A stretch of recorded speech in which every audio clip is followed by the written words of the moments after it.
Okay, my name is Scott Stevens. I'm here basically because I had got information over a text message from an informant that gave me information that basically um, that there was a fraud manipulation in Michigan that can be proven on the internet. Um, the two individuals, I'll let them introduce themselves, are from Uniontown, home of the Big Mac, by the way, and a couple other different things. Um, so I'll let them go ahead and explain what their line of thinking was, why this happened, and I do want to say that this is truly a video where I try to be objective. It didn't matter which candidate, the fraud itself, on whatever side, is an attack against our Constitution and our constitutional rights. So again, I'd like to thank the two gentlemen for them even spending time on this. Um, really smart guys, and so I'll let them go ahead, introduce themselves, and give their take and how they were able to obtain the information. I'll show that in this video. Um, there will be a computer screen, so I will toggle back and forth between the individuals speaking and the individuals going to the different governmental websites. So you could start by introducing yourself. Hi, my name's Greg Dahl, and I'm sure a lot of you have seen the video that we had made back last week on a Thursday or Friday. It's actually gone crazy. It's got hundreds of thousands of views. Damon and I are both very concerned with the integrity of our republic right now as it pertains to the election process. Damon has uncovered in Michigan and Pennsylvania tens of thousands of illegal ballots cast in both states. And what we're going to focus on in this video is people that have passed away that requested ballots, received ballots, filled them out, sent them back, and they were counted. And this is all public information. We're not hacking into anybody's site. This is something that is available to everybody. And if you pay attention to what you're going to see today on this video, you'll be able to get on here and look for yourself, at least until they catch on to us and shut these sites down. So I think that we're in the danger of losing our republic. In my opinion, I think there's a orchestrated effort to execute a coup against the president and his supporters. And before we get into this, the biggest thing that I've seen is on election night, they shut when it looked like Trump was going to run away with it, they shut the swing states down. They shut them down. They quit counting ballots.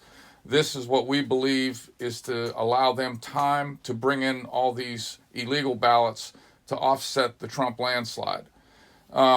If you don't think that that's a legitimate observation, what do they do when the stock market starts to crash? When it's running out of control, they shut it down. Well, that's just what they did to our election process. And also, I got to implore to everybody out there watching this video, do not watch the mainstream media, and that includes Fox News. They are compromised. They're obviously trying to slide this coup through and convince the American public that it's legitimate. In our opinion, it's not. If you find one vote that was illegally cast, that casts a shadow on the entire process, and we have tens of thousands. So without that, I'll let Damon introduce himself. Oh, my name, did I say my name? Yeah, I'm Greg Dahl, GMS Racing Engines. Thanks. That was a great introduction, Greg. Okay, so my name's Damon Kuski. My background is in computer and electrical engineering. I had a degree from University of Pittsburgh in both of those things. I spent 10 years at the Naval Research Lab working on electronic countermeasures, radar stuff. I just wanted to give you an idea that my background is in the technical field, that I'm not just making things up. So for the past 10 or so years, I've been tuning drag racing motorcycles, Harley Davidsons with Greg, and we have a lot of fun with that. So as it pertains to this situation we have going on here, I just want to start out by saying that regardless of your position on this, we just spent the last 4 years calling into question the results of the 2016 election, looking for foreign interference. And this reeks of foreign interference. And I'm saying that just because of my background and things that I've done in the past. I can see it written all over this. What they've done is they flooded the system with ballots, using the fact that our voter rolls are overwhelmed with people that shouldn't be on them, people who have deceased, people who are perhaps felons, people who have moved out of state. It doesn't matter. They're not a legal voter, but they're still registered to vote. And why that matters will become apparent when you see what we're about to show you. You see, in past elections where the most people, unless they had a valid reason, would vote in person, it made it a little harder to utilize the fake voter roll. Now, in this case, we have all these people that are able to just go online, click a button, and it will generate a ballot and kick it out into the system. And so what I think that one or more operators relied on was the fact that it was very easy to go to these websites, click a button, it generates a ballot, sends it out to the last known address. Now you have all these ballots out there that are legit and will be counted by the machines. So you take this legitimate ballot. Now it's legitimate in terms of the machine will scan it and count it, not that it's legal, and fill it out, send it in, and it counts. And so the idea is to get as many ballots out as possible, harvest them, and use them as needed to manipulate the results in whichever direction you want to manipulate them in. That's irrelevant. What I want to point out here is there is enough voting that is highly questionable. In fact, when someone is dead, it's 100% questionable. It's not a valid vote. And when you see large quantities of invalid votes, it doesn't matter who they were for. There's this new standard that we're seeing now coming out where they're saying that, well, yeah, a little bit of fraud happened, but it wasn't enough to swing the election. That's BS. If you see coordinated effort to swing the election and it was effective in any degree, which we're going to show you it was, that calls into question the results of the entire process. They need to do something to make that right. There's no way that I think that a person can objectively look at this and say, yeah, these results are valid. And the idea of sussing out which votes are illegal versus which are not, and then still awarding the election with this tainted election pool, I think is ludicrous. But that's my position on the whole thing. And the way that I came about finding all this, because I'm sure that's going to come up. After the election happened, I was looking at a lot of this data, as I'm sure a lot of people were, and it started to look like, wow, obviously after the election night happened and all the votes started going one way with the absentee ballot stuff, there was a lot of information out there. So I started digging around and found lists of deceased voters that were still active and various other things like that. And it's easy enough to punch them into these same websites that they used to create the ballots and show that they were returned. And so I'll show you an example right here of a person who has an obituary and voted in Michigan. And I'll also show you some statistics from Pennsylvania that are highly questionable. So let me ask, so you went ahead and you were able to obtain through a government website, Michigan's government website, people who had already passed? Well, okay, so the Michigan voter website, you can look using only a bare amount of information that will show. You need to know the person's name, date of birth, not actual day, just month and year, and the zip code that they were registered in. And having that information, you can look and see if they requested an absentee ballot, if it was received, and if it was returned. Or if the request was received, rather.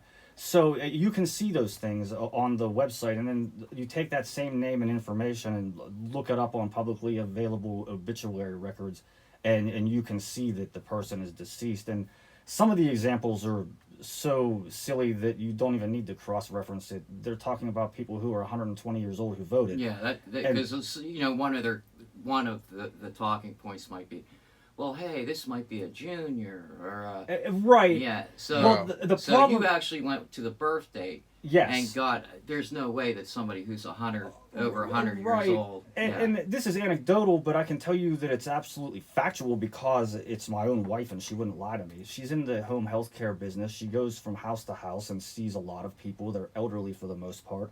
And a lot of her patients, a lot of them were Democrats, and they were concerned that they were receiving extra ballots and ballots that they didn't request, ballots for people that didn't live at the address anymore, ballots for people I who received passed 2 away. ballots myself. Exactly. So they're out there. People saw it. Even people that were Democrats were concerned about this. They called the election board and turned them back. And so that would probably be one of the ones that went out and didn't get returned. But of course, many did. Many were picked up. Again, there's lots of information out there. I About think this. too. Did you mention about the what we suspect is foreign labor pools gathering Oh, this yeah, that's information? This is the foreign Right. interference. So this mechanism that I've shown here, this is where the foreign interference comes in. Thank you for bringing that back up. This is where the foreign interference comes in. So people think of hacking and they think that it's a computer nerd, it's somebody that has a degree and that they're writing code and doing these things, but a lot of times it's a lot less glamorous than that. In fact it's just a pool of essentially slave laborers in a foreign country, China, Iran, make your pick. India, that's another one, yes. So they sit there and they have rooms full of computer terminals with dozens and dozens of people sitting behind a VPN, and they just sit here and they make requests to these websites over and over and over again to find people that they can cross-reference an obituary with a registered voter, and then they kick out a ballot when they find it. And that's all they do, just over and over again. And to the system, that's going to just look like a lot of legitimate requests for data coming in from all over the place. You're not going to see anything other than perhaps an increase in traffic, but if they continued at a sustained pace over a series of days, it wouldn't even look fishy. However, if you sat there and did it the hacker way and had one computer just bashing away at that thing, it would become apparent. You would see that you were under attack. And so that's why they use these distributed attacks like that, because not only proxy. right, it's low tech and it works and it looks legitimate, and the only thing you need for that is just a whole lot of people who have nothing better to do. And so when you're in a foreign country, they're not related to this election or this country at all. They're being paid slave wages to sit there and do this over and over again, and they don't ask or care why. They don't have a choice. They're slave labor, the worst of communism, what we're trying to avoid here. Yeah, well, the thing is they're not really taking the votes to India. What we're describing here is they're being pushed to vote. They are generating Ballots. the ballots. They're generating ballots. They're and getting them out generating in the ballots system. overseas and electronically inserting them into our And system, again, this foreign creating all these Right. ballots that are being mailed out to citizens in this Yeah. republic. Now, I want to point out the aspect of it being done from a foreign adversary. I don't have any hard evidence to back that up. It's just speculation, but I think it's very good speculation. But what is not speculation? Plus, let's reference your background while Well, you exactly, why you exactly. Yeah. Which not cross speculation. Well, this is is- there are they people, are there. They are right, there. The people that are dead Right. did vote. Exactly, and that's Okay. that's the crux of the matter. That's what calls the whole thing into question. It's irrelevant how it got that way. I have my suspicions, and I'm sure other people have their suspicions. But the fact of the matter is it happened, and we're going to show you that it happened. Well, let's Yeah, do and it. I want to get this across. Whatever side you are on, we're only here to point out that what you're hearing in the mainstream media and what you're hearing public officials say, whether it be, polling places or even, the state attorney general for Pennsylvania. This is relevant evidence. Now, this is Michigan. However, Pennsylvania, it's a little harder to get the information. It is, in but I'm your- going to show you some anomalies with Pennsylvania that I've been coming across, and maybe if someone out there watches this, I can point you to a direction, because much like the lists that I have of the Michigan voters that are deceased that voted, this stuff is all crowdsourced. It's all people like us just brute forcing it out, in much the same way I described that the foreign adversary would do. We're just doing it ourselves And now. we will include the URLs, which is also called a hyperlink. So this is why I have a camera set up so that you're going to see him go in and actually type in the government URL and the whole process. So we recommend, or if anybody really wants to, the reason why this video is to prove to you or anybody else watching that this is how they specifically figured this out, and they went ahead, and this is proof. Also, this is evidence. Also, you pointed out to me earlier that you will verify that these are real websites with encryption. I will go in with. I use a forensic tool called CSI Linux. So what I'm going to do is, as he's typing in the URL, I will take a look. I'm going to go ahead and I'm going to do what they call a trace route, and what that does is it takes me, and then I'll go ahead and I will do a IP lookup. So then I will try to match the IP address with a government site, because, basically what is behind a word or www dot whatever is an address, okay? Specifically for government agencies, that's called what they call the deep net. That's what I worked on. That was part of what I did for the Department of Navy. There, people have heard of the dark web. Okay, that's hidden in beneath, but the .govs and things of that nature are supposed to be a closed source, and what you see of the internet is 5% you can get to through a regular browser. So when he's hitting a government website, they're actually allowing you to hit a port for public on the public side. The private side of that is going to be what they call the deep net, okay, where computers in the government connect to one another in order to even use port 80 or port 8081, which is a HTTPS. That is a secure socket, okay, by a port. But usually government websites can communicate so that the normal person cannot get into particular sites that exchange information. And they do that through the deep web, and you need what they call an onion browser in order to do so. So this is going to be done, what he's doing is going to be done through a regular browser, Internet Explorer, Safari, Chrome, Firefox, any of those will work in what he's doing. He's not doing any hacking whatsoever. If you were going to go in, and all I am doing is just going and verifying that those IP addresses are government IP addresses. And also, this information is public and generally available and accessible to anybody who can type in these addresses. This is nothing under the table here. This is information that's out there. Also, I guess we're going to get started here, but I just want to point out that this is going to be this may be a longer video than what you're used to seeing us participate in with some of our other stuff. I'm going to try to keep it down to about 40 minutes. That'll be fine. Whatever it takes. Yeah. But we're fast approaching what's going to amount to a constitutional crisis. Yeah. And Scott mentioned your constitutional rights. Well, I have to say that those are our God-given rights in this republic. To self-govern and to have free and fair elections is the only way we can self-govern. Those are our God-given rights. The Constitution guarantees that.